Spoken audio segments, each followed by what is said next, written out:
Da han vant den norske Grand Prix-finalen med powerballaden My Heart Is Yours. Etter det har han showet både med operastjernen Placido Domingo og kompisen sin Alexander Rybak. Nå er han ute med ny skive. Se på dette her. So fathers, be good to your daughters. Daughters will love like you do. Girls become lovers who turn into mothers. So mothers, be good to your daughters too. Ta godt imot Didrik Solli Tangen!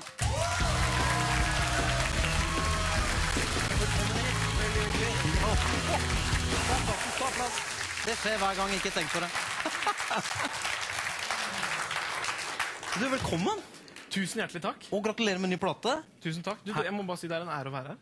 Og det er en ære at du kommer, du. Ja, men jeg har sett på dette her veldig ofte, så det er gøy å være her. Endelig. Tusen takk. Det var hyggelig. Det var hyggelig sagt.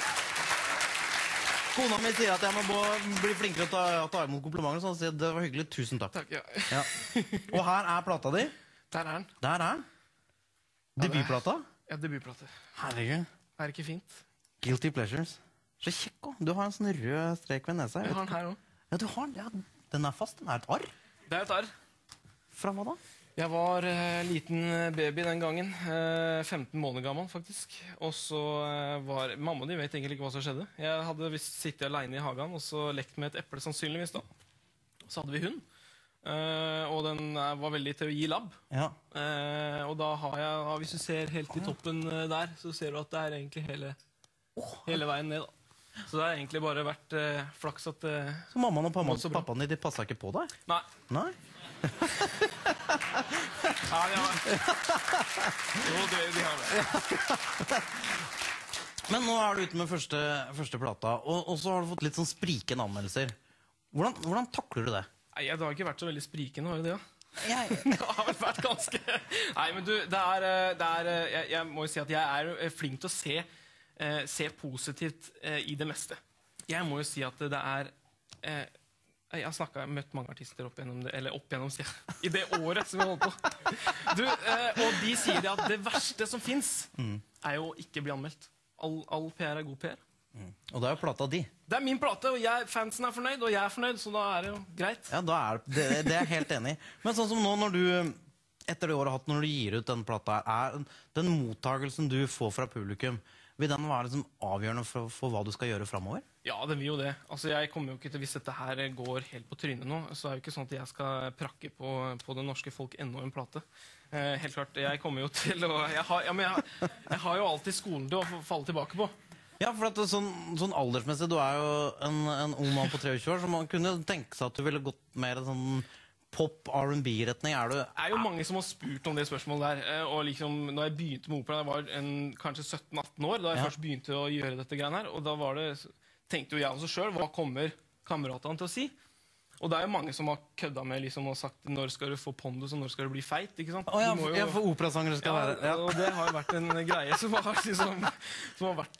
Må du være tjukk for å synge god opera? Myte. Det er myte, ja.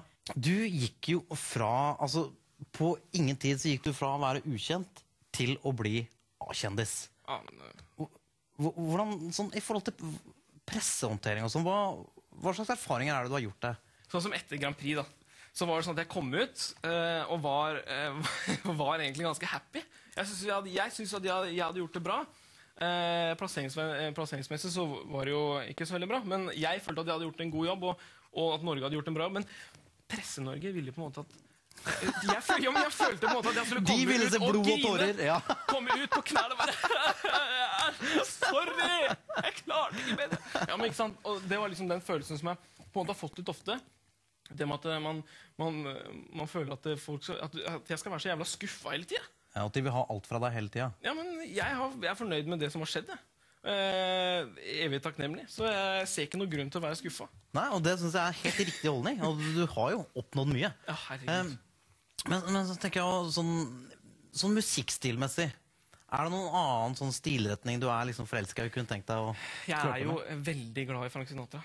Er du det? Ja. Er du croonermann? Det kunne godt tenkes. Det var jo veien inn til operaen var jo gjennom typ My Way og Moon River og disse smøresangene der, da, holdt jeg på å si. Så det, helt klart det er noe som har vært kjempegøy å gjøre. Kan vi få lov til å høre Ja, hva skal jeg gjøre nå? Jeg tar en liten strofe, da. Moon river wider than a mile. Ja, jeg husker ikke resten av teksten. Litt mer! Det er jo en fantastisk sang. Ja, nei, vi får se. Det hadde vært utrolig gøy. Så hvis jeg får muligheten til å gjøre det, så jeg stiller opp, jeg, altså. Og du er så fin når du synger, så får man sånn inntrykk av at du ikke kan synge surt. At du liksom alltid treffer uansett. Ja, det er jo flere delte meninger på det der, men Vet du hva? Lykke til med plata. Tusen takk for at du kom. Gi han en stor applaus. Didrik Solli Tangen! Janne, du er ute i krana med godgutten Didrik Solli Tangen. Hvordan er stemningen der ute? Du, det er så topp stemning, og nå skal vi snart eksplodere. Og det gleder jeg meg veldig til. Har du rett og slett en liden fetisj? Eksplosjonsfetisj? Nei, ikke fetisj, men det er jo alltid gøy å sprenge ting. Det er jo det. Fra kinaputter og sånn, da finner man på en måte nye metoder for å få ting til å eksplodere. Så dette her det vi har gjort her nå, det er at vi har tatt Mentos på en skrue, og festet de da oppi lokket på korken, og så skal vi da putte det ned i og skru på korken, og så rister vi og slipper flaska. Og da vil det... Men hvis du hadde tatt en vanlig cola, ikke Cola Light, hadde det gjort noen forskjell? Nei, da hadde det ikke skjedd noe, for det er noen stoffer i den der Cola Lighten som gjør at det bruser så veldig. Og det putter vi i oss, men det skal vi ikke tenke på. Det skal ikke vi tenke på. Men har du noen gode sprengningshistorier? Du, vi hadde en gang litt testing med tørris og vann. Du, det er enda heftigere enn dette her. Jeg tenkte det er litt sånn farlig å drive med tørris og sånn eksplosjon i Karl Johan. Ja. Så vi tar en light-versjon. Men den tørrisen, da var vi hos en kamerat på et jorde. Og da skulle vi på en måte få denne flaska til å sprenge. Hadde ikke helt på en måte tenkt på hvor mye vann og hvor mye tørris skulle ha i, så det tok lang tid da, før dette smalt. Så tenkte vi må få den til å sprenge. Så vi tok da en lang pinne. Jeg sto med en lang pinne og skulle dunke på flaska. Tok et par dunk, og så smalt det i helvete. Og da fikk jeg sånn der øresus, vet du. Halvtime etterpå. Så du kunne nesten vært døv?